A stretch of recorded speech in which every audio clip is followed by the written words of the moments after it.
The Sutra on the Buddha of Infinite Life, delivered by Shakyamuni Buddha, translated into Chinese during the Chao Wei dynasty by Tripitaka Master Sanghavarman of India, translated into English by Inagaki Hisayo in collaboration with Harold Stewart, published by Bukkyo Dendo Kyokai and Numata Center for Buddhist Translation and Research. Verse for opening a sutra. The unsurpassed profound and wonderful Dharma is difficult to encounter in hundreds of millions of aeons. I now see and hear it, receive and uphold it, and I vow to fathom the Tathagata's true meaning. Thus have I heard. At one time, the Buddha was staying on Vulture Peak in Rajagraha with a large company of 12,000 monks. They were all great sages who had already attained supernatural powers. Their names included the following: Venerable Ajnata Kundanya, Venerable Asvajit, Venerable Vaspa, Venerable Mahanama, Venerable Bhadrajit, Venerable Vimala, Venerable Yashodeva, Venerable Subahu, Venerable Purnaka, Venerable Gavampati, Venerable Uruvela Kashyapa, Venerable Gaya Kashyapa, Venerable Nadi Kashyapa, Venerable Maha Kashyapa, Venerable Shariputra, Venerable Mahamogalayana, Venerable Kapina, Venerable Maha Kaustila, Venerable Maha Katyayana, Venerable Maha Chunda, Venerable Purna Maitriyani Putra, Venerable Aniruddha, Venerable Rivata, Venerable Kimpila, Venerable Amogaraja, Venerable Parayanika, Venerable Vakula, Venerable Nanda, Venerable Swagata, Venerable Rahula, and Venerable Ananda. All of these were elders. Mahayana Bodhisattvas also accompanied the Buddha, including all those of this auspicious kalpa, such as Bodhisattva Samantabhadra, Bodhisattva Manjusri, and Bodhisattva Maitreya. There were also the 16 lay bodhisattvas such as Bhadrapala, as well as Bodhisattva Profound Thought, Bodhisattva Wisdom of Faith, Bodhisattva Emptiness, Bodhisattva Bloom of Supernatural Power, Bodhisattva Hero of Light, Bodhisattva Superior Wisdom, Bodhisattva Banner of Wisdom, Bodhisattva Tranquil Ability, Bodhisattva Wisdom of Vows, Bodhisattva Sweet-Smelling Elephant, Bodhisattva Hero of Treasures, Bodhisattva Dwelling in the Center, Bodhisattva Practice of Restraint, and Bodhisattva Emancipation. Each of these bodhisattvas, following the virtues of Mahasattva Samantabhadra, is endowed with immeasurable practices and vows of the bodhisattva path, and firmly dwells in all meritorious deeds. He freely travels in all the 10 directions and employs skillful means of liberation. He enters the treasury of the Dharma of the Buddhas and reaches the other shore. Throughout the innumerable worlds, he attains enlightenment. First dwelling in the Tushita heaven, he proclaims the true Dharma. Having left the heavenly palace, he descends into his mother's womb. Soon after he is born from her right side, he takes 7 steps. As he does so, an effulgence illuminates everywhere in the 10 directions, and innumerable Buddha lands quake in 6 ways. Then he utters these words: I shall become the most honored one in the world. Chakra and Brahma reverently attend him, and heavenly beings adore and worship him. He shows his ability in calculation, writing, archery, and horsemanship. He is also conversant with the divine arts and well read in many volumes. In the field outside the palace, he trains himself in the martial arts, and at court he shows that he also enjoys the pleasures of the senses. When he first encounters old age, sickness, and death, he realizes the impermanence of the world. He renounces his kingdom, wealth, and throne, and goes into the mountains to practice the way. After sending back the white horse that he has been riding, together with the jeweled crown and ornaments that he has been wearing, he takes off his magnificent clothes and puts on a Dharma robe. He cuts his hair and shaves his beard, sits upright under a tree, and strives at ascetic practices for 6 years in accord with the traditional way. Since he has appeared in the world of the 5 defilements, he behaves as the multitude, and as his body appears dirty, he takes a bath in the golden river.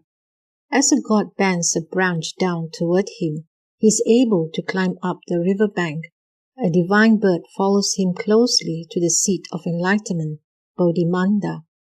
A deva takes the form of a youth, and perceiving a favorable sign, respectfully presents him with the auspicious grass. The bodhisattva compassionately accepts it, spreads it under the Bodhi tree, and sits upon it with his legs crossed. He emits a great flood of light to inform Mara of this. Mara and his army come to attack and tempt him, but he brings them under control with the power of wisdom and makes them all surrender. Then he attains the supreme Dharma and realizes highest, perfect enlightenment, Anuttara Sankhya Sambodhi. As Shakra and Brahma request him to turn the wheel of the Dharma, the Buddha visits various places and preaches the Dharma.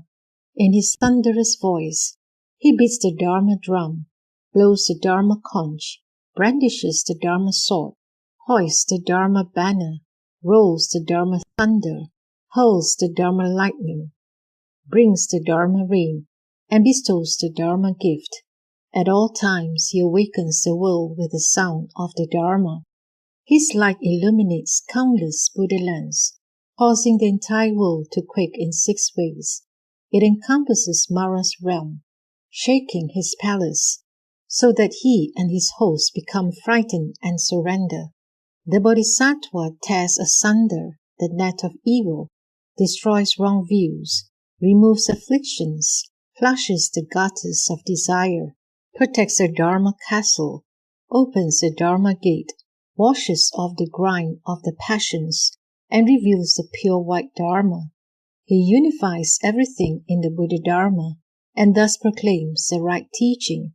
He enters the town to beg alms. He accepts even rich food to enable the donors to accumulate merit and also to show that he is a field of virtue. Wishing to expound the Dharma, he smiles and so cures the 3 pains with various Dharma medicines. He teaches that the aspiration for enlightenment, bodhicitta, has immeasurable merit, and by giving predictions to bodhisattvas, he enables them to attain Buddhahood. He demonstrates that he passes into nirvana, but endlessly brings sentient beings to liberation. In removing their defilements, planting various roots of virtue, and attaining excellent merit, he displays wonderful and inconceivable works. Furthermore, each of the bodhisattvas in the assembly is able to visit various Buddha lands and expound teachings of the way. His manner of practice is pure and undefiled, just as a magician with his perfect skill can create at will various illusions, including images of a man or a woman. So the bodhisattva, having thoroughly learned all the methods of liberation and attained serene awareness of reality, can freely teach and transform beings. He manifests himself everywhere in innumerable Buddha lands, performing acts of compassion for sentient beings tirelessly and with diligence. He has thus obtained complete mastery of all such methods of liberation. He is thoroughly conversant with the essentials of the sutras for bodhisattvas, and as his fame spreads everywhere, he guides sentient beings throughout the 10 directions. All Buddhas remember him and give him their protection. He has already dwelt in all the Buddha's abodes and performed all the deeds of the great sage. He proclaims the Tathagata's teachings, acts as a great master for other bodhisattvas, and with profound samadhi and wisdom guides multitudes of beings. With penetrating insight into the essential nature of dharmas, he discerns different aspects of living beings and closely watches over all the worlds. In making offerings to the Buddhas, he manifests transformed bodies like flashes of lightning. Having well learned the extensive wisdom of fearlessness in preaching, and having realized the illusory nature of dharmas, he destroys Mara's net and unties all the bonds of passion. He rises above the stages of Shravakas and Pachika Buddhas and attains the samadhis of emptiness, non-form, and non-desire. He skillfully provides expedient means and thus reveals three distinct teachings. Then for those of the middle and lower stages, he demonstrates his passing into nirvana, but in reality he is non-active and non-acquisitive, and being aware that dharmas in themselves neither rise nor perish, he realizes that they are of absolute equality. He has attained innumerable dharanis and 100,000 samadhis and various kinds of spiritual faculties and wisdom. With the meditation of vast and universal tranquility, he enters deeply into the Dharma treasury for bodhisattvas. After attaining the Buddha garland samadhi, he proclaims and expounds all the sutras. While dwelling deep in meditation, he visualizes all the innumerable Buddhas and in an instant visits every one of them. By elucidating and teaching the ultimate truth to sentient beings, he delivers them from the state of extreme pain, from the conditions in which suffering is so great as to prevent people from finding time for Buddhist practices, and also from the conditions in which suffering is not so great as to prevent them from doing so. Having attained the Tathagata's thorough knowledge and eloquence, he has fluent command of languages with which he enlightens all beings. He is above all worldly affairs, and his mind, always serene, dwells on the path of liberation. This gives him complete control over all dharmas. Without being asked to do so, he becomes a good friend to each of the multitude of beings and carries their heavy karmic burdens on his back. He upholds the Tathagata's profound Dharma treasury and protects the seeds of Buddhahood, so that they may continue to multiply. Having awakened great compassion for sentient beings, he kindly expounds the teaching and endows them with the Dharma eye. He blocks the paths to the three evil realms, opens the gate of virtue, and without waiting for their request, provides beings with the Dharma. He does this for the multitude of beings just as a dutiful son loves and respects his parents. He indeed looks upon sentient beings as his own self. With such roots of virtue, all the bodhisattvas in the assembly had reached the shore of liberation. They had acquired the Buddha's immeasurable merit and attained the sacred, pure, and inconceivable wisdom. Incalculable bodhisattvas and mahasattvas such as these assembled there all at once. At that time, all the senses of the world on one radiated joy. His entire body appeared serene and glorious, and his august countenance looked most majestic. Having perceived the Buddha's holy intention, Venerable Ananda rose from his seat, bared his right shoulder, prostrated himself, and joining his palms in reverence said to the Buddha, "World-honored one, today all your senses are radiant with joy, your body is serene and glorious, and your august countenance is as majestic as a clear mirror, whose brightness radiates outward and inward. The magnificence of your dignified appearance is unsurpassed and beyond measure. I've never seen you look so superb and majestic as today. With respect, great sage, This thought has occurred to me. Today the world-honored one dwells in the rare and marvelous Dharma. Today the world hero dwells in the Buddha's abode. Today the world-eyed concentrates on the performance of the leader's duty. Today the world-valiant one dwells in the Supreme Bodhi. Today the one most honored in heaven realizes the Tathagata's virtue. The Buddhas of the past, present, and future contemplate each other. How can this present Buddha not contemplate the other Buddhas? For what reason does his countenance look so majestic and brilliant?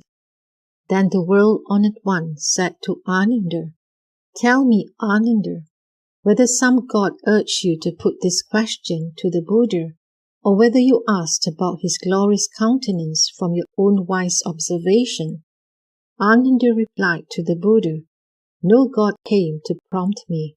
I asked you about this matter of my own accord." The Buddha said, "Well said, Ananda. I am very pleased with your question. You have shown profound wisdom and subtle insight in asking me this wise question out of compassion for sentient beings. As the Tathagata, I regard beings of the three worlds with boundless great compassion. The reason for my appearance in the world is to reveal teachings of the way and save multitudes of beings by endowing them with true benefits. Even in countless millions of kalpas, it is difficult to come upon and meet a Tathagata. It is as difficult as seeing an Udambara flower, which blooms very rarely. Your question is of great benefit and will enlighten all heavenly and human beings. Ananda, you should realize that the Tathagata's perfectly enlightened wisdom is unfathomable, capable of leading innumerable beings to liberation, and that his penetrating insight cannot be obstructed. With just one meal, he is able to live for 100,000 kotis of kalpas, or an incalculable and immeasurable length of time, or beyond. Even after that lapse of time, his senses will still be radiant with joy and show no signs of deterioration. His appearance will not change, and his august countenance will look just the same. The reason for this is that the Tathagata's meditation and wisdom are perfect and boundless, and he has attained unrestricted power over all dharmas. Ananda, listen carefully. I shall now expound the Dharma. Ananda replied, "Yes, I will. With joy in my heart, I wish to hear the Dharma." The Buddha said to Ananda, "In the distant past, innumerable, incalculable, and inconceivable kalpas ago, a Tathagata named Dipankara appeared in the world. Having taught and freed innumerable beings, and led them all along the way of enlightenment, he passed into nirvana. Next appeared a Tathagata named Far-reaching Illumination. After him came moonlight, and then sandalwood incense, king of beautiful mountains, crown of Mount Sumeru, brilliant light Mount Sumeru, color of the moon, bright recollection, free of defilement, non-attachment, Dragon Deva, nocturnal light, peaceful and brilliant peak, immovable ground, exquisite pearl flower, golden pearl luster, gold treasury, flaming light, fury origin, earth shaking, image of the moon, sound of the sun, flower of freedom, glorious light, miraculous power of the ocean of enlightenment, water light, great fragrance, free of dust and defilement, abandoning enmity, flame of jewels, beautiful peak, heroic stance, merit possessing wisdom, outshining the sun and moon, birth light of the sun and moon, supreme birth light, highest peak, flower of enlightenment, brightness of the moon, sunlight, king of the colors of flowers, moonlight on the water, dispelling the darkness of ignorance, practice of removing hindrances, pure faith, storehouse of good majestic glory, wisdom of the Dharma, voice of the phoenix, roar of the lion, cry of the dragon, and dwelling in the world. All these Buddhas have already passed into nirvana. Then there appeared a Buddha named Lokeshvararaja, the Tathagata, Arhat, fully enlightened one, possessed of wisdom and practice, well gone one, knower of the world, unsurpassed one, tamer of beings, teacher of gods and humans, and enlightened, world-honored one. At that time, there was a king who, having heard the Buddha's exposition of the Dharma, rejoiced in his heart and awakened aspiration for highest, perfect enlightenment. He renounced his kingdom and throne and became a monk named Dharmakara. Having superior intelligence, courage, and wisdom, he distinguished himself in the world. He went to see the Tathagata Lokeshvara Raja, knelt down at his feet, walked around him 3 times, keeping him always on his right, prostrated himself on the ground, and putting his palms together in worship, praised the Buddha with these verses. The shining face of the Buddha is glorious. Boundless is his magnificence. Radiant splendor such as his is beyond all comparison. The sun, the moon, and the money gem, though shining with dazzling brightness, are completely dim and obscure, as if they were a pile of ink sticks. The countenance of the Tathagata is beyond compare in the whole world. The great voice of the enlightened one resounds throughout the 10 directions. His morality, learning, endeavor, absorption in meditation, wisdom, and magnificent virtues have no equal.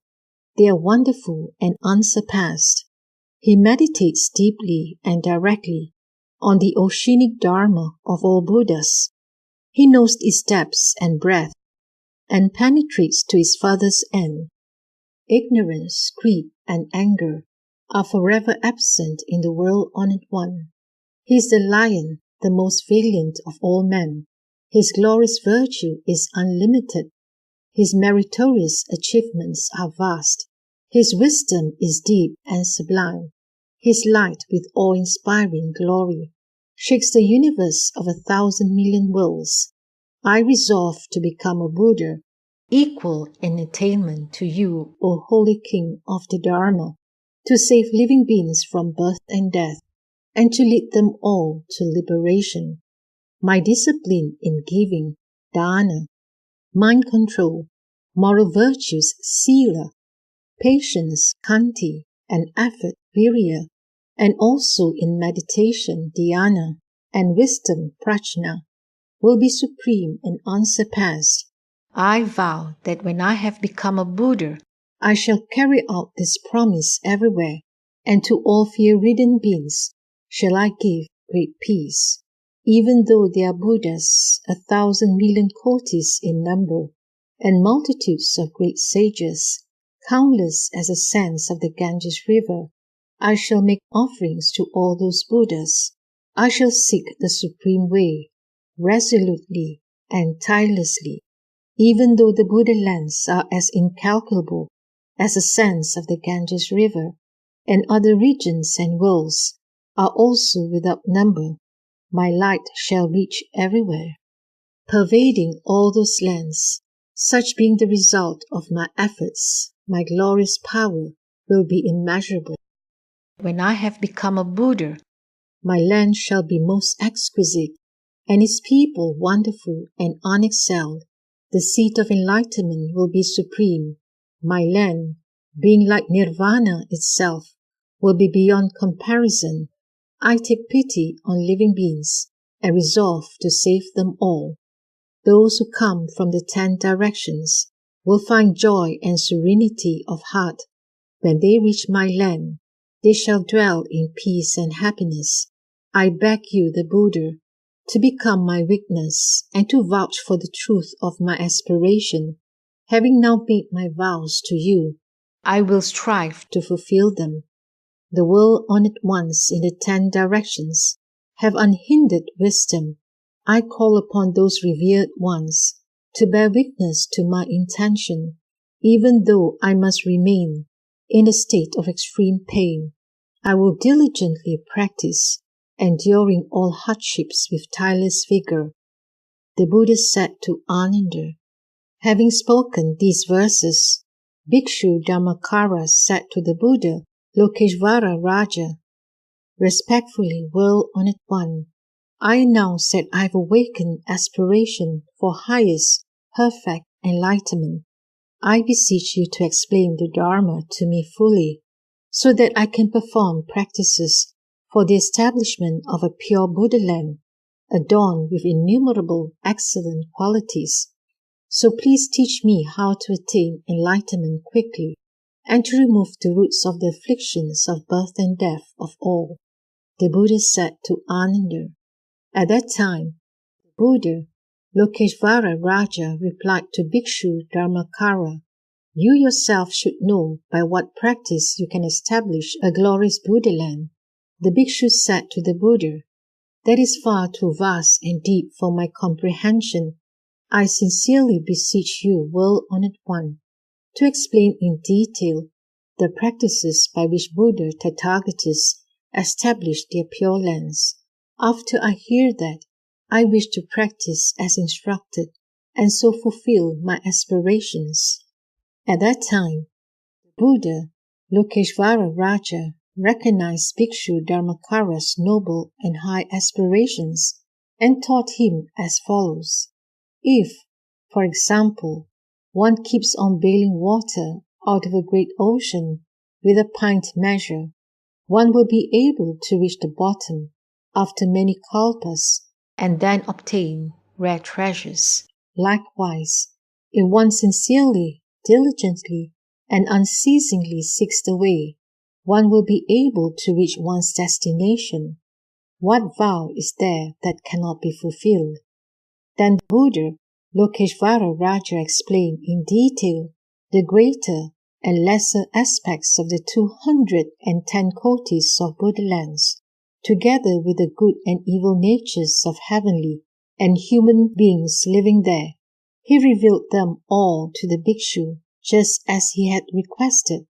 Then the bhikshu, having heard the Buddha's exposition of the glorious Pure Lands, and also having seen all of them, resolved upon his supreme, unsurpassed vows, his mind being serene and his aspirations free of attachment.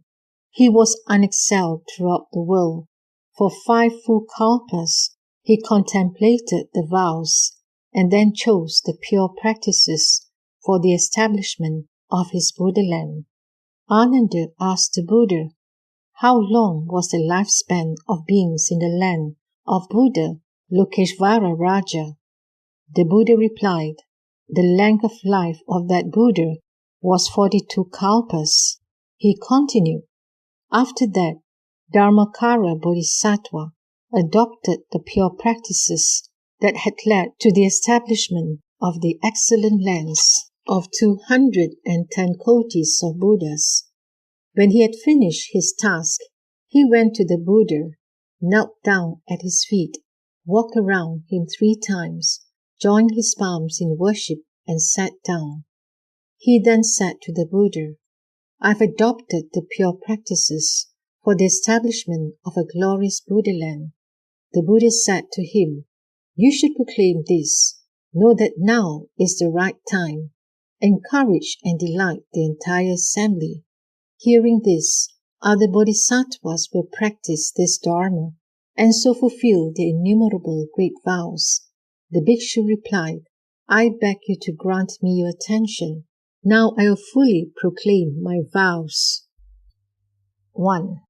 If, when I attain Buddhahood, there should be in my land a hell, a realm of hungry ghosts, or a realm of animals, may I not attain perfect enlightenment. 2. If, when I attain Buddhahood, humans and devas in my land should after death fall again into the 3 evil realms, may I not attain perfect enlightenment. 3. If, when I attain Buddhahood, humans and devas in my land should not all be the color of pure gold, may I not attain perfect enlightenment. 4. If, when I attain Buddhahood, humans and devas in my land should not all be of one appearance, and should there be any difference in their beauty, may I not attain perfect enlightenment. 5. If, when I attain Buddhahood, humans and devas in my land should not remember all their former lives, not knowing at least the events that occurred during the previous 100,000 kotis of nayutas of kalpas, may I not attain perfect enlightenment. 6.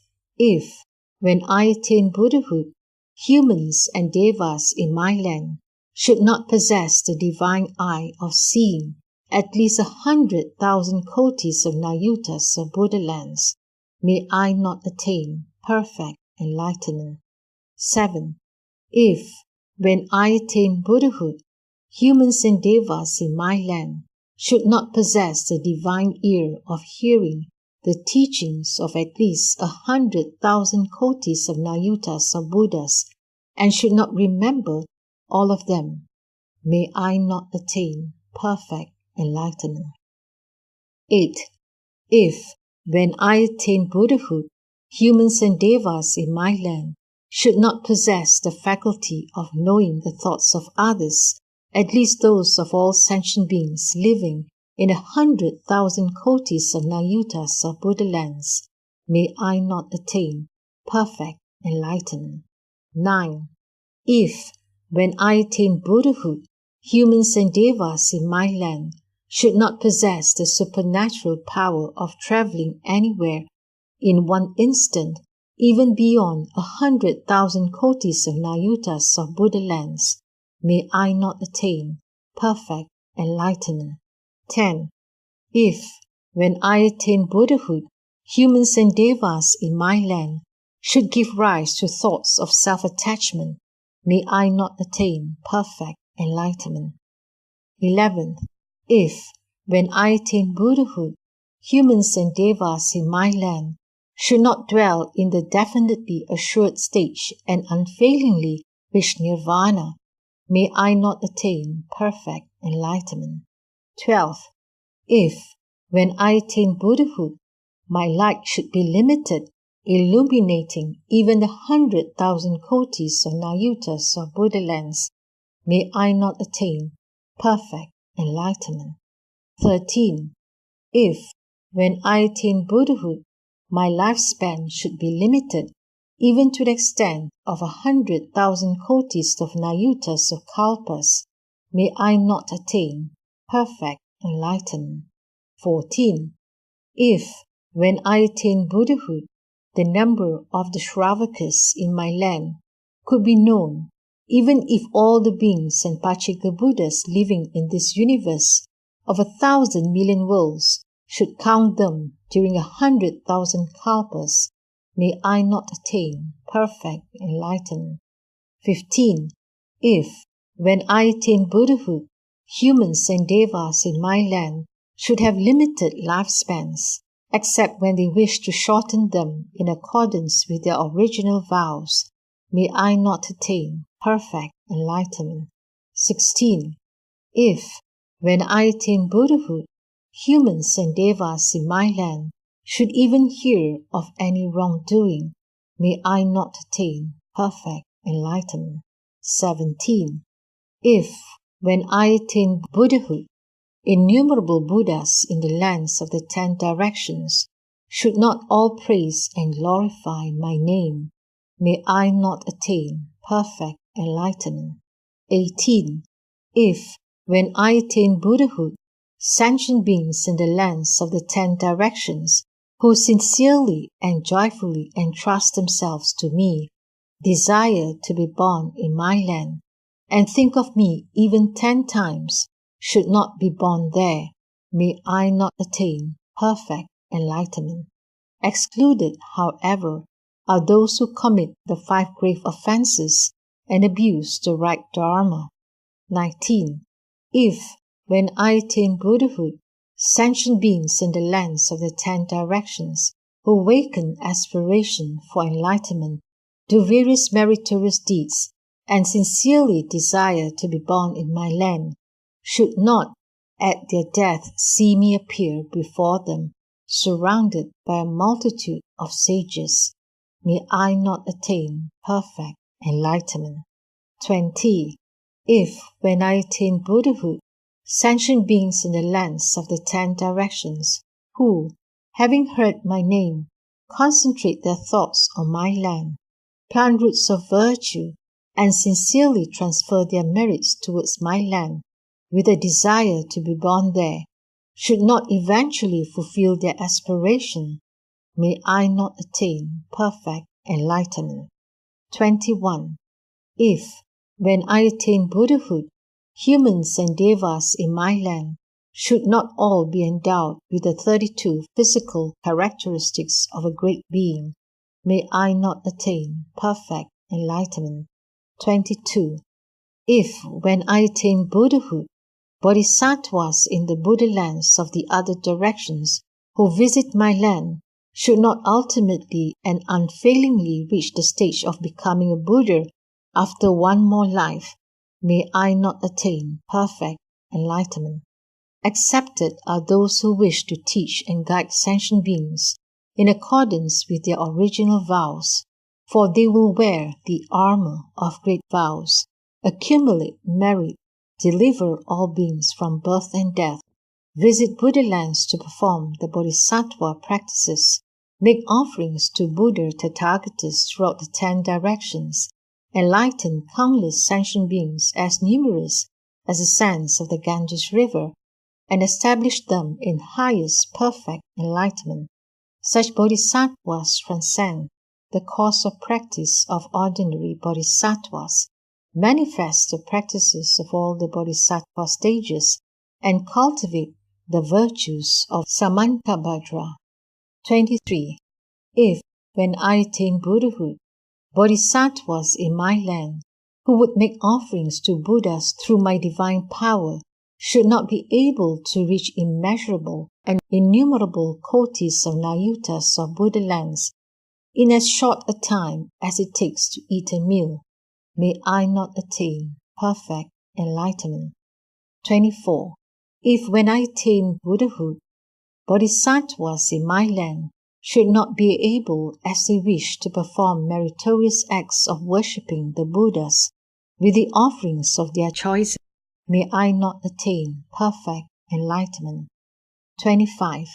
If, when I attain Buddhahood, bodhisattvas in my land should not be able to expound the Dharma with all-knowing wisdom, may I not attain perfect enlightenment. 26.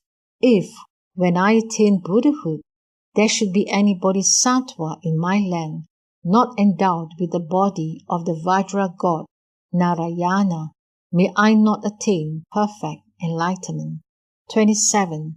If, when I attain Buddhahood, sentient beings should be able, even with a divine eye, to distinguish by name and calculate by number all the myriads of manifestations provided for the humans and devas in my land, which will be glorious and resplendent, and have exquisite details beyond description, may I not attain perfect enlightenment. 28. If, when I attain Buddhahood, bodhisattvas in my land, even those with little store of merit, should not be able to see the Bodhi tree, which has immeasurable light in countless colors and is 4 million li in height, may I not attain perfect enlightenment. 29.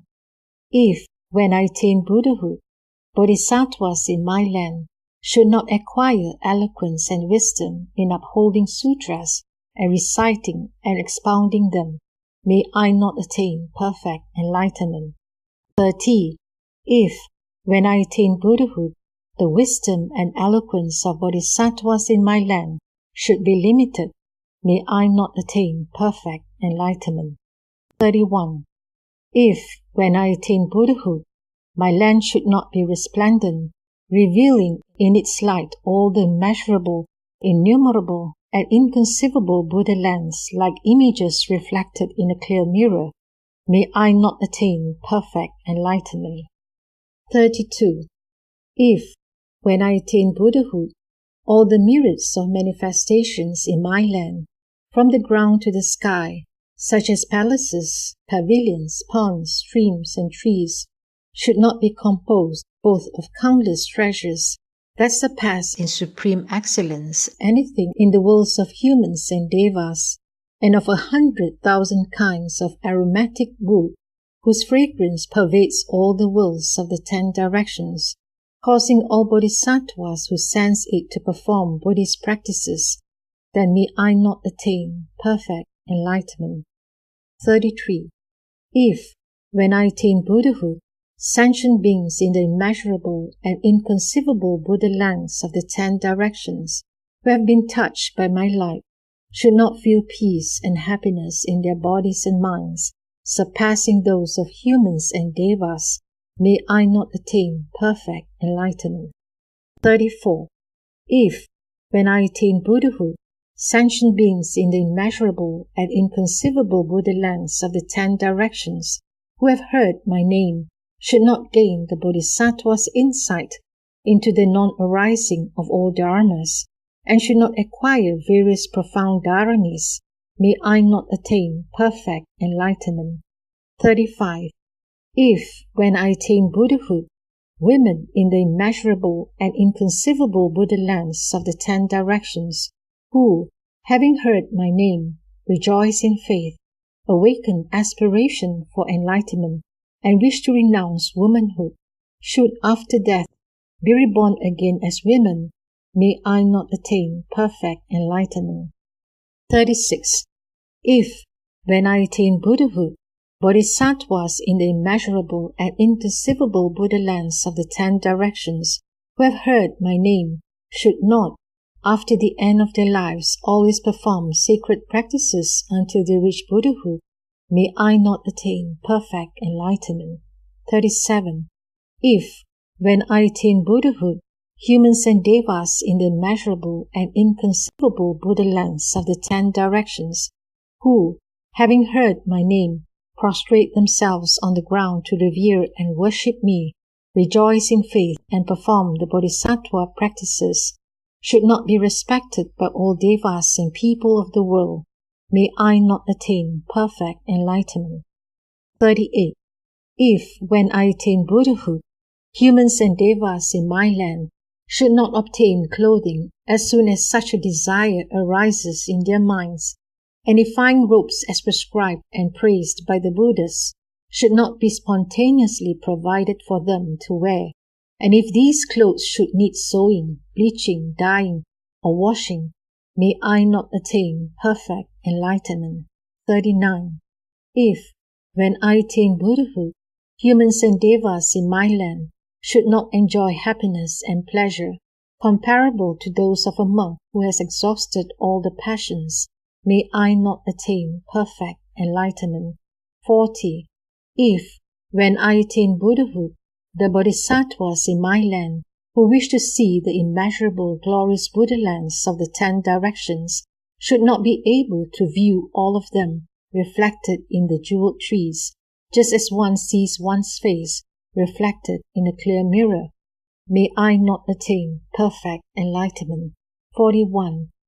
If, when I attain Buddhahood, bodhisattvas in the lands of the other directions who hear my name should, at any time before becoming Buddhas, have impaired, inferior, or incomplete sense organs, may I not attain perfect enlightenment. 42. If, when I attain Buddhahood, bodhisattvas in the lands of the other directions who hear my name should not all attain the samadhi called pure liberation, and while dwelling therein should not, without losing concentration, be able to make offerings in one instant to immeasurable and inconceivable Buddhas, world-honored ones, may I not attain perfect enlightenment. 43. If, when I attain Buddhahood, Bodhisattvas in the lands of the other directions who hear my name should not be reborn into noble families after death. May I not attain perfect enlightenment. 44. If, when I attain Buddhahood, Bodhisattvas in the lands of the other directions who hear my name should not rejoice so greatly as to dance and perform the Bodhisattva practices, and should not acquire stores of merit, may I not attain perfect enlightenment. 45. If, when I attain Buddhahood, Bodhisattvas in the lands of the other directions who hear my name should not all attain the samadhi called universal equality, and while dwelling therein should not always be able to see the immeasurable and inconceivable Tathagatas until those Bodhisattvas too become Buddhas, may I not attain perfect enlightenment. 46. If, when I attain Buddhahood, Bodhisattvas in my land should not be able to hear spontaneously whatever teachings they may wish, may I not attain perfect enlightenment. 47. If, when I attain Buddhahood, Bodhisattvas in the lands of the other directions who hear my name should not instantly reach the stage of non-retrogression, may I not attain perfect enlightenment. 48. If, when I attain Buddhahood, Bodhisattvas in the lands of the other directions who hear my name should not instantly gain the first, second, and third insights into the nature of dharmas, and firmly abide in the truths realized by all the Buddhas, may I not attain perfect enlightenment. The Buddha said to Ananda, Bhikshu Dharmakara, having thus proclaimed those vows, spoke the following verses. I have made vows unrivaled in all the world. I shall certainly reach the unsurpassed way. If these vows should not be fulfilled, may I not attain perfect enlightenment. If I should not become a great benefactor in lives to come for immeasurable kalpas, to save the poor and the afflicted everywhere, may I not attain perfect enlightenment. When I attain Buddhahood, my name will be heard throughout the 10 directions. Should there be any place where it is not heard, may I not attain perfect enlightenment.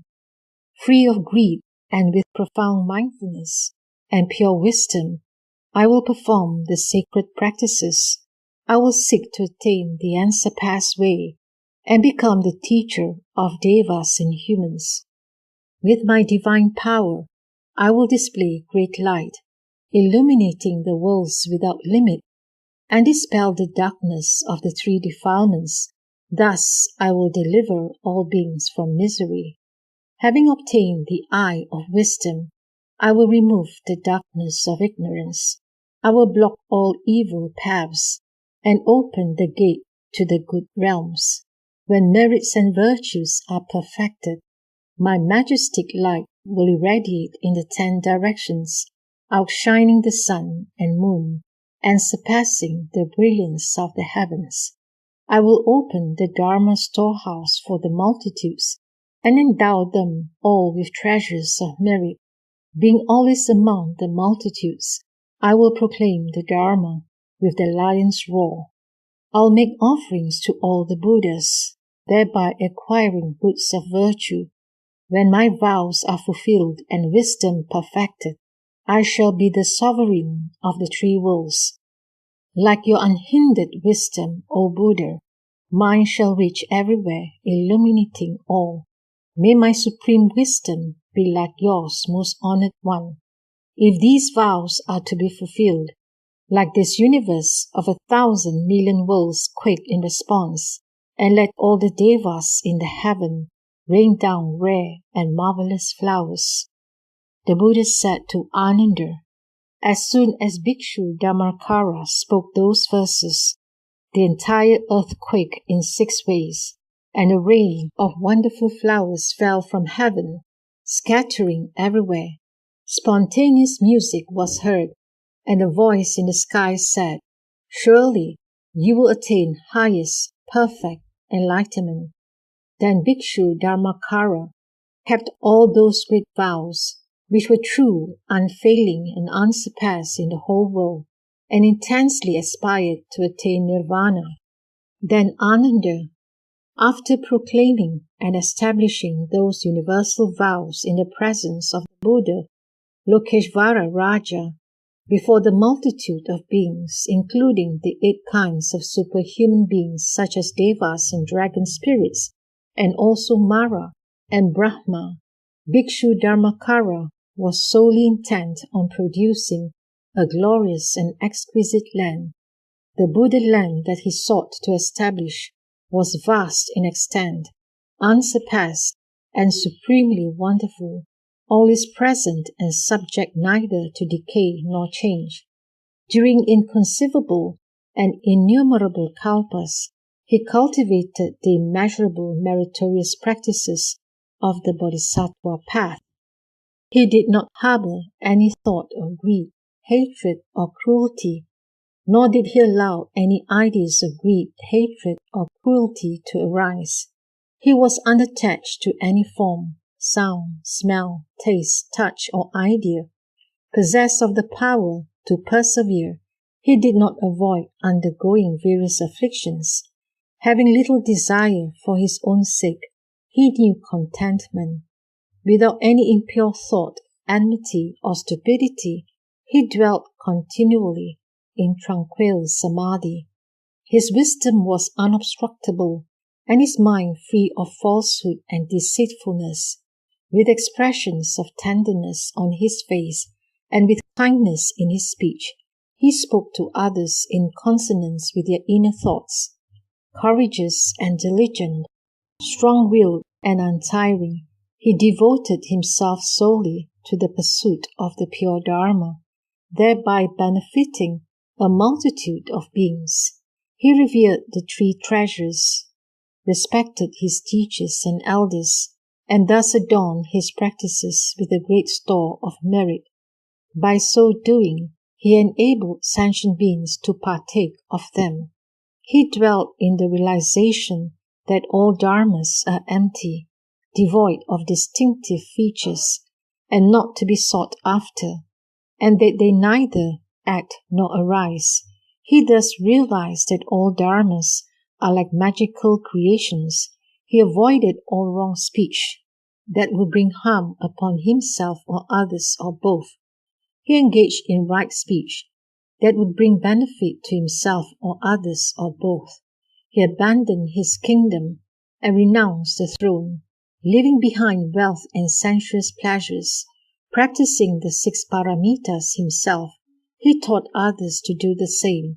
During innumerable kalpas, he accumulated merit and amassed virtues.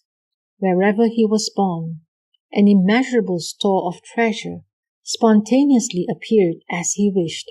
He taught countless sentient beings and guided them on the path of highest true enlightenment. He was reborn as a rich man, a lay devotee, a member of the highest caste or of noble family, Brahman, a Kshatriya king, a wheel-turning monarch, Chakravartin, a king of one of the 6 heavens in the world of desire, or even higher as a Brahma king. He revered and worshipped all Buddhas by making the 4 kinds of offerings to them. The merit he thus acquired was indescribably great. Fragrance issued from his mouth as from a blue lotus flower, and every pore of his body emitted the scent of sandalwood, which permeated innumerable worlds. His appearance was majestic, and his physical characteristics and marks were truly wonderful. From his hands inexhaustible treasures, clothes, food and drink, rare and exquisite flowers and incense, silken canopies, banners, and other ornaments were produced. In such manifestations, he was unrivaled among all heavenly and human beings. He thus attained command of all dharmas. Ananda asked the Buddha, "Has Bodhisattva Dharmakara already attained Buddhahood and then passed into nirvana, or has he not yet attained Buddhahood, or is he dwelling somewhere at present?" The Buddha replied to Ananda, Bodhisattva Dharmakara has already attained Buddhahood and is now dwelling in a Western Buddha land called Peace and Bliss, 100,000 kotis of lands away from here. Ananda further asked the Buddha, how much time has passed since he attained Buddhahood? The Buddha replied, since he attained Buddhahood, about 10 kalpas have passed. He continued, in that Buddha land, the earth is composed of 7 kinds of jewels, namely gold, silver, beryl, coral, amber, agate, and ruby, that have spontaneously appeared. The land itself is so vast, spreading boundlessly to the farthest extent, that it is impossible to know its limit. All the rays of light from those jewels intermingle and create manifold reflections, producing a dazzling illumination. Those pure, superb, and exquisite adornments are unsurpassed in all the worlds of the 10 directions. They are the finest of all gems, and are like those of the 6th heaven. In that land, there are no mountains such as Mount Sumeru, and the encircling adamantine mountains. Likewise, there are neither oceans nor seas, and neither valleys nor gorges. But one can see those manifestations by the Buddha's power, if one so wishes. In that land there is no hell, neither are there realms of hungry ghosts or animals, nor other adverse conditions, neither do the 4 seasons of spring, summer, autumn, and winter exist. It is always moderate and pleasant, never cold or hot. Then Ananda asked the Buddha, if, World-Honored One, there is no Mount Sumeru in that land, what sustains the heaven of the 4 kings and the heaven of the 33 gods? The Buddha said to Ananda, what sustains Yama, which is the 3rd heaven of the world of desire, and other heavens up to the highest heaven of the world of form? Ananda answered, the consequences of karma are inconceivable.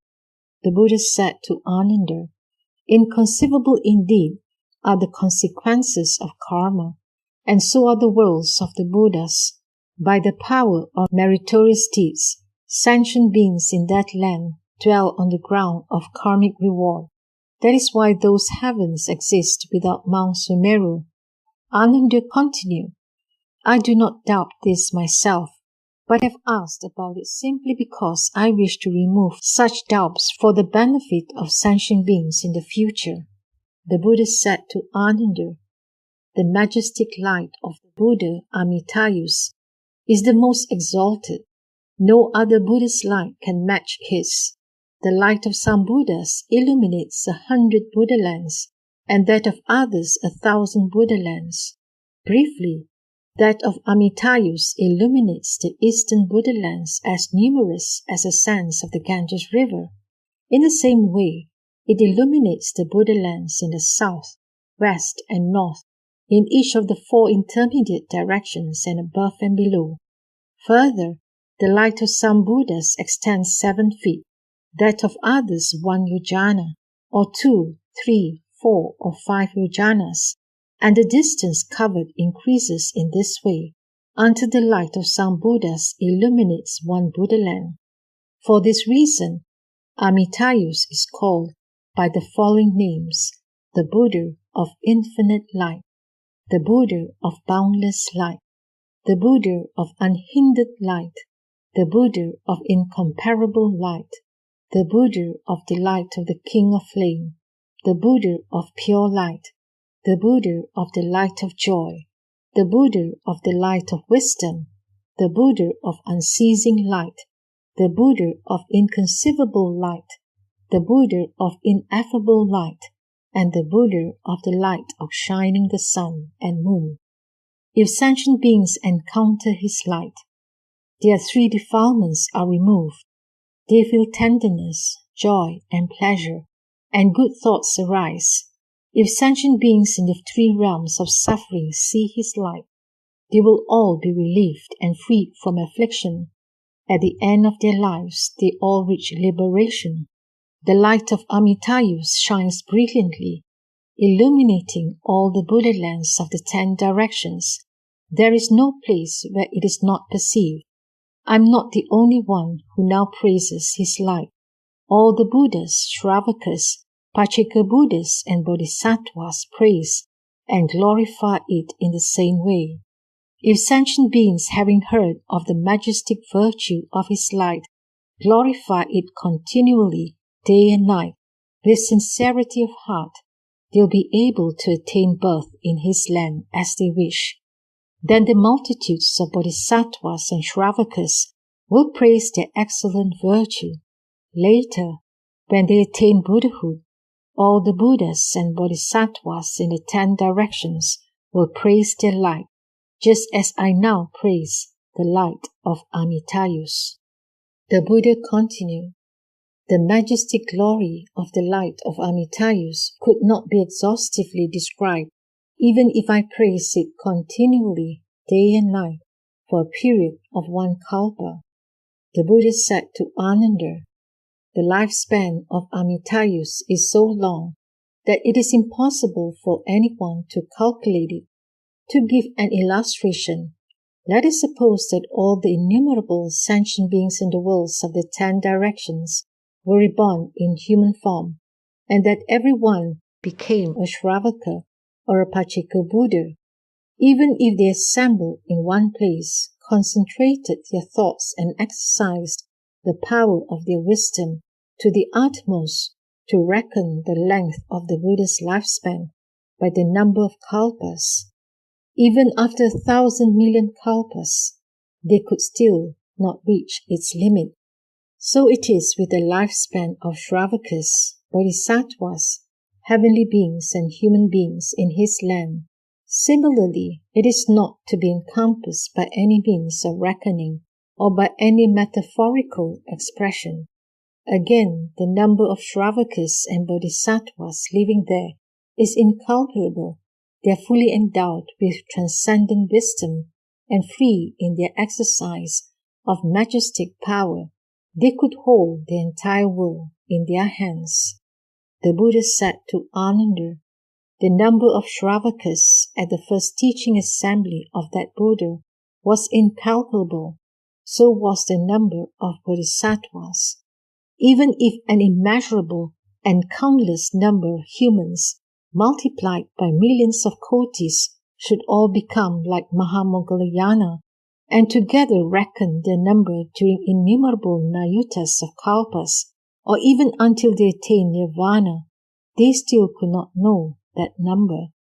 Let us suppose that there is a great ocean, infinitely deep and wide, and that one takes a drop of water out of it with a 100th part of a split hair. How would you compare that drop of water with the rest of the ocean? Ananda replied, when the drop of water is compared with the great ocean, it is impossible even for one skilled in astronomy or mathematics to know the proportion, or for anyone to describe it by any rhetorical or metaphorical expression. The Buddha said to Ananda, even if people like Mahamoggallana were to count for millions of kotis of kalpas, the number of the Shravakas and Bodhisattvas at the first teaching assembly who could be counted would be like a drop of water, and the number of sages yet to be counted would be like the rest of the ocean. Again, 7 jeweled trees completely fill that land. There are some made of gold, some of silver, others made of beryl, crystal, coral, ruby, or agate. There are also trees made of 2 to 7 kinds of jewels. There are gold trees with leaves, flowers, and fruits of silver, silver trees with leaves, flowers, and fruits of gold, beryl trees with leaves, flowers, and fruits of crystal, crystal trees with leaves, flowers, and fruits of beryl, coral trees with leaves, flowers, and fruits of ruby, ruby trees with leaves, flowers, and fruits of beryl, agate trees with leaves, flowers, and fruits made of various jewels.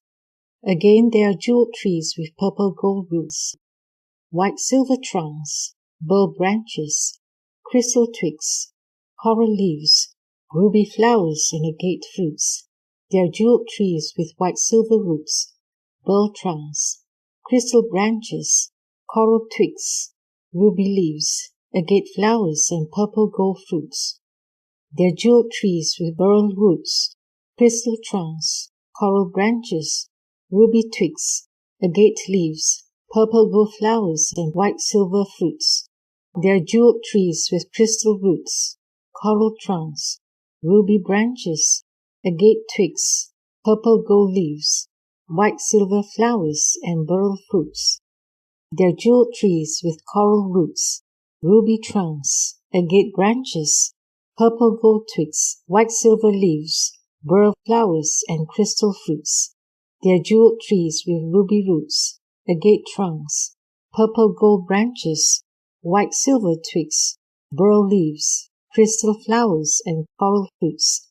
They are jeweled trees with agate roots, purple gold trunks, white silver branches, beryl twigs, crystal leaves, coral flowers and ruby fruits. These jeweled trees are in parallel rows. Their trunks are evenly spaced. Their branches are in level layers. Their leaves are symmetrical. Their flowers harmonize, and their fruits are well arranged. The brilliant colors of these trees are so luxuriant that it is impossible to see them all. When a fresh breeze wafts through them, exquisite sounds of the pentatonic scales such as kong and shang spontaneously arise and make symphonic music. Again, the Bodhi tree of Buddha Amitayus is 4 million li in height and 5,000 yojanas in circumference. At its base, its branches spread 200,000 li in each of the 4 directions. It is a natural cluster of all kinds of precious stones and is adorned with the kings of jewels, namely, moon-bright money gems and oceans supporting real gems. Everywhere between its twigs hang jewel ornaments with 1,000 million different colors intermingling in various ways, and their innumerable beams shine with the utmost brilliance.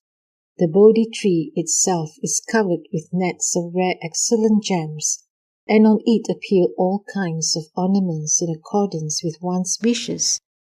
When a gentle breeze wafts through its branches and leaves, innumerable exquisite Dharma sounds arise, which spread far and wide, pervading all the other Buddha lands in the 10 directions. Those who hear the sounds attain penetrating insight into dharmas and dwell in the stage of non-retrogression. Until they attain Buddhahood, their senses of hearing will remain clear and sharp, and they will not suffer from any pain or sickness.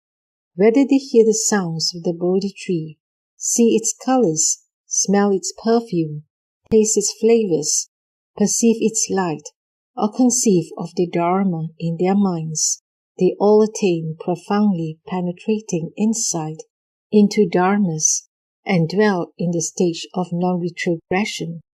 Until they attain Buddhahood, their 6 sense organs will remain sharp and clear, and they will not suffer from any pain or sickness. Ananda, when humans and devas of that land see the Bodhi tree, they will attain 3 insights. First, insight into reality through hearing the sacred sounds. Second, insight into reality by being in accord with it. And third, insight into the non-arising of all dharmas. These benefits are all bestowed by the majestic power of Amitayus, the power of his original vow, his perfectly fulfilled vow, his clear and manifest vow, his firm vow, and his accomplished vow. The Buddha said to Ananda, "A king of this world possesses 100,000 kinds of music, from the realm ruled by the wheel-turning monarch up to the 6th heaven of the world of desire. The sounds of the music produced in each higher realm are 10 million kotis of times superior to those of a lower one. The thousands of varieties of musical sound produced in the 6th heaven are 1,000 kotis of times inferior to the one sound produced by the 7 jeweled trees in the land of Amitayus. Again in that land, there are thousands of varieties of spontaneous music, which are all, without exception, sounds of the Dharma. They are clear and serene, full of depth and resonance, delicate and harmonious. They are the most excellent sounds in all the worlds of the 10 directions.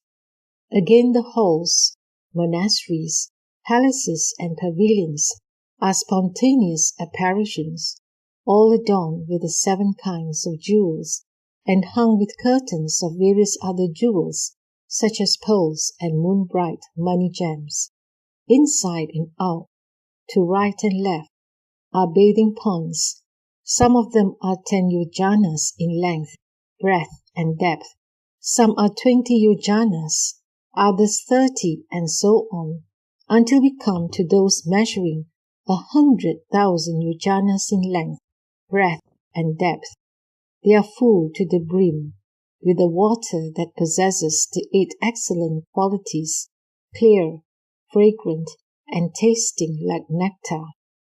There are golden ponds with beds of silver sand, silver ponds with beds of golden sand, crystal ponds with beds of beryl sand, beryl ponds with beds of crystal sand, coral ponds with beds of amber sand, amber ponds with beds of coral sand, agate ponds with beds of ruby sand, ruby ponds with beds of agate sand, white jade ponds with beds of purple gold sand, purple gold ponds with beds of white jade sand.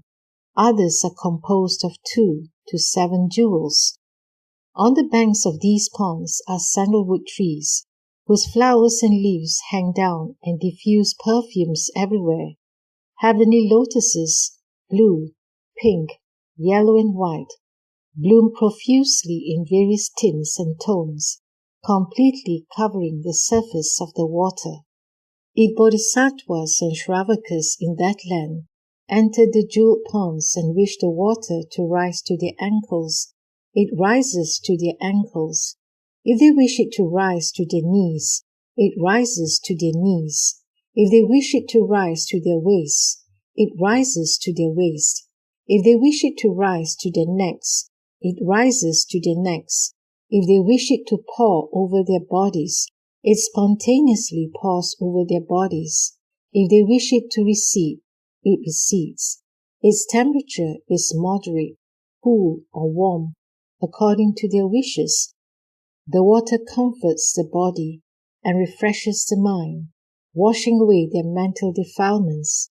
Clear and pure, the water is so transparent that it seems formless. The jeweled sand shines so brightly that even the depth of the water cannot prevent its brilliance from being seen. The rippling water forms meandering streams, which join and flow into each other. Their movement is peaceful and quiet, neither too fast nor too slow, and their ripples spontaneously produce innumerable wonderful sounds. One can hear whatever sound one wishes.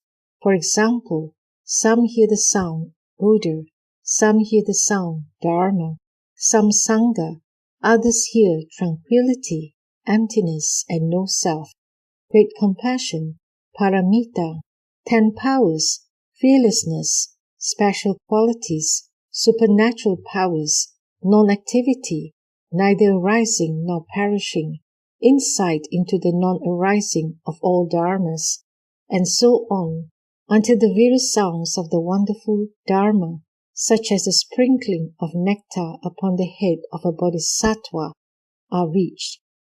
As one hears those sounds, one attains immeasurable joy and accords with the principles of purity, absence of desires, extinction, and reality.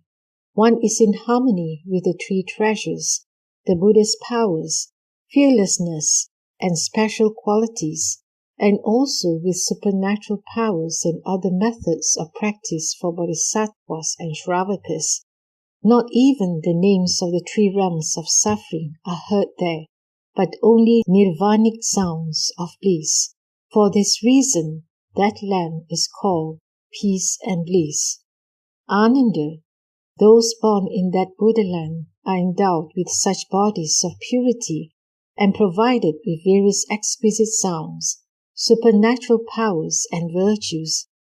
The palaces in which they dwell, their clothing, food and drink, the wonderful flowers and the various kinds of incense and adornments are like those naturally provided in the sixth heaven of the world of desire. At meal times, plates made of the 7 kinds of jewels, gold, silver, beryl, agate, ruby, coral, and amber, and also of moon-bright pearls, spontaneously appear, filled with food and drink of 100 tastes according to one's wishes. Although the food is offered, no one actually eats it. Once it has been seen and smelled, one naturally feels that it has been eaten, and so is satisfied. Thus one feels relaxed in mind and body, free from attachment to the sense of taste. When the meal is over, everything disappears, but it reappears at the next mealtime. That Buddha land, like the realm of unconditioned nirvana, is pure and serene, resplendent and blissful. The Shravakas, Bodhisattvas, heavenly beings, and humans there have lofty and brilliant wisdom and are masters of the supernatural powers. They are all of one form, without any differences, but are called heavenly beings and humans simply by analogy with states of existence in other worlds. They are of noble and majestic countenance, unequal in all the worlds, and their appearance is superb, unmatched by any being, heavenly or human. They are all endowed with bodies of naturalness, emptiness, and infinity.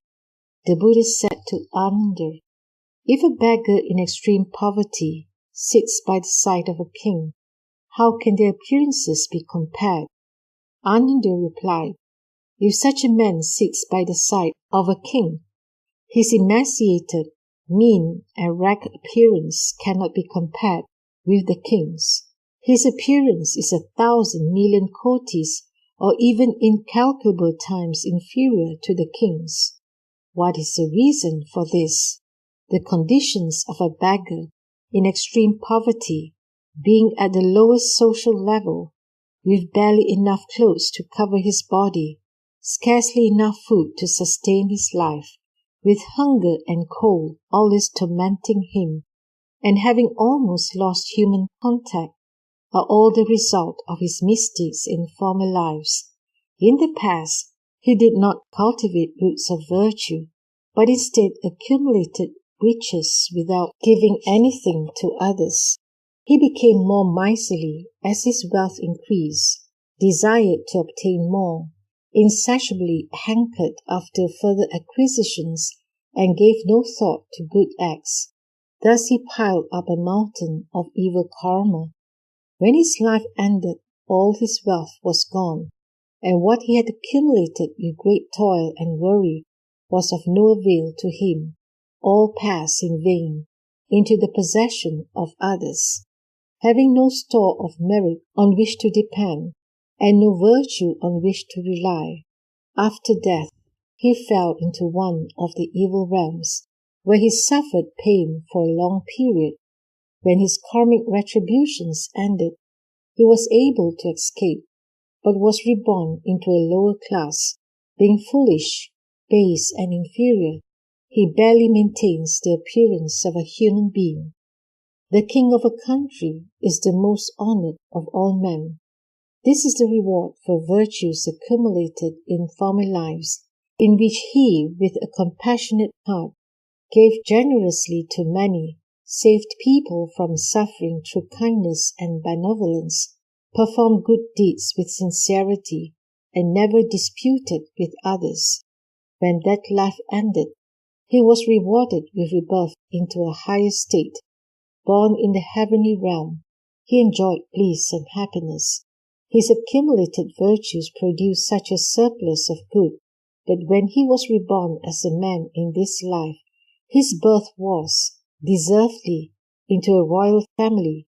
Since he is naturally noble, his dignified and majestic demeanor commands the respect of his people, and superb clothes and sumptuous food are prepared and served to him as he pleases. All this is a reward for virtues in his former lives. The Buddha said to Ananda, "What you say is true. Even though a king is the noblest of all men and has a regal countenance, if he is compared with a wheel-turning monarch, he will appear as base and inferior as a beggar beside a king. Likewise, however excellent and unrivaled the majestic appearance of such a monarch may be, if he is compared with the Lord of the heaven of the 33 gods, he will also appear incomparably inferior, even 10,000 kotis of times more so. Again, if this heavenly Lord is compared with the Lord of the sixth heaven, he will appear 100,000 kotis of times inferior. If the Lord of the sixth heaven is compared with a bodhisattva or a Shravaka dwelling in the land of Amita, his countenance and appearance will be far from equal to that of the bodhisattva or Shravaka, being 1,000,000,000 kotis of times or even incalculable times inferior. The Buddha said to Ananda, "Devas and humans in the land of Amita are each provided with robes, food and drink, flowers, perfume, ornaments, silken canopies and banners, and are surrounded by exquisite sounds. Their abodes, palaces, and pavilions are exactly in accordance with the size of their bodies. 1, 2, or even innumerable jewels appear before them as soon as they wish. In addition, beautiful jeweled fabric covers the ground where all the devas and humans walk. In that Buddhaland, there are innumerable jeweled nets, all adorned with skins of gold thread, pearls, and 100,000 kinds of rare and marvelous treasures. All around the nets hang jeweled bells of the utmost beauty, which shine brilliantly. When the natural breeze of virtue arises and gently blows, it is moderate in temperature, neither cold nor hot, and refreshing and soft to the senses. It moves neither too slowly nor too quickly. When the breeze wafts over the nets and the various jeweled trees, countless excellent sounds of the Dharma are heard, and 10,000 kinds of delicate fragrances of virtue are diffused. If one smells those fragrances, one's impurities and passions spontaneously cease to arise. If touched by the breeze itself, one enjoys the same pleasure as a monk who has entered the samadhi of extinction. Again, as the breeze blows, flowers are scattered throughout the Buddhaland. They spontaneously divide into different colors, not mixed together. They are soft and pleasant to touch, glow brilliantly and diffuse rich fragrances. When one's foot is placed on them, they sink down 4 inches, but when the foot is lifted, they rise to their former level. When the flowers have served their purpose, the earth opens up and they vanish, leaving the ground clean and without trace of them. At the right moment, 6 times a day, the breeze wafts, scattering the flowers in this way. Moreover, lotus flowers of various jewels fill the land. Each has 100,000 kotis of petals, with lights of numerous colors. Green lotuses glow with a green light, white ones with a white light, and likewise dark blue, yellow, red, and purple lotuses glow with lights of their respective colors. The brilliance of these lights is so magnificent that it outshines the sun and moon. Each flower emits 3,600,000 kotis of rays of light, each sending forth 3,600,000 kotis of Buddhas. The bodies of these Buddhas are purple gold, and their physical characteristics and marks are superb beyond compare. Each Buddha emits 100,000 rays of light and expounds the wonderful Dharma to beings in the 10 directions, thus setting innumerable beings on the right path of the Buddha. End of part 1 of the Sutra on the Buddha of Infinite Life, delivered by Shakyamuni Buddha.